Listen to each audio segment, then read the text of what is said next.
زده کوونکو او مینه والو دا د یو ځل بیا د انګلیسي خپرونه پیل شوه او د تاسو ټولو څخه زه هیله کوم چې تاسو زموږ چینل کې ګډون وکړئ او انشاءالله هره ورځ موږ ډېر پرمختللي ایډوانس لیول ورډز د موږ هره ورځ یوه ویډیو اپلوډ کوو نو تاسې هڅه وکړئ چې دغه لغات د ځان سره بار بار تمرین کړئ پر دې باندې تاسو جملې جوړې کړئ او بیا یې د ځان سره په یو نوټبوک کې ولیکئ مخکې له دې چې موږ بله ویډیو اپلوډ کړو تاسې باید دا وروستی یعنې دغه اپیسوډ باید تاسې زده کړی وي او دغه لغات باید تاسې زده کړي تر څو چې موږ راتلونکي خپرونه ویایو نو د نن ورځې خپرونه یو ځل بیا پیل شوله راځو سټارټ اخلو The first word is compass. Compass means قطبنما C-O-M-P-A-S-S compass قطبنما The second word is compassionate. Compassionate رحم کول همدردی کول C-O-M-P-A-S-S-I-O-N-A-T-E compassionate همدردی کول یا رحم کول the third one is compel. Compel means مجبورول compel مجبورول C-O-M-P-L-E compel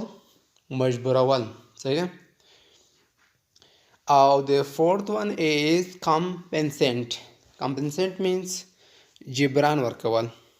تاوان ورکول C-O-M-P-E-N-S-A-T-E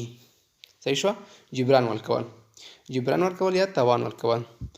The fifth one is compete. Compete سیالی کول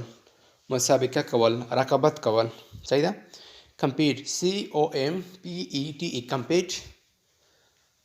مسابقه کول سیالی کول رقابت کول the sixth one is compile. Compile means ترکیب ورکول یا تالیف کول صحیح شو تالیف کول یا ترتیب ورکول compile C-O-M-P-I-L-E compile ترتیب ورکول یا تالیف ورکول the last one is complain. Complain شکایت کول complaint شکایت complain شکایت کول so C-O-M-P-A-P-L-A-I-N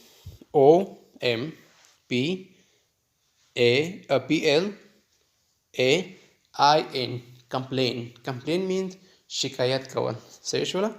شکایت کول نو دغه وه د نن ورځ لاس ایډوانس ورډز چې موږ تاسو ته تشریح کړل تاسې باید دا د ځان سره بار بار تکرار کړئ تر څو تاسې وکولی شئ لغات زده کړئ نو انشاءالله راتلونکي کې موږ نوي لغات وړاندې کوو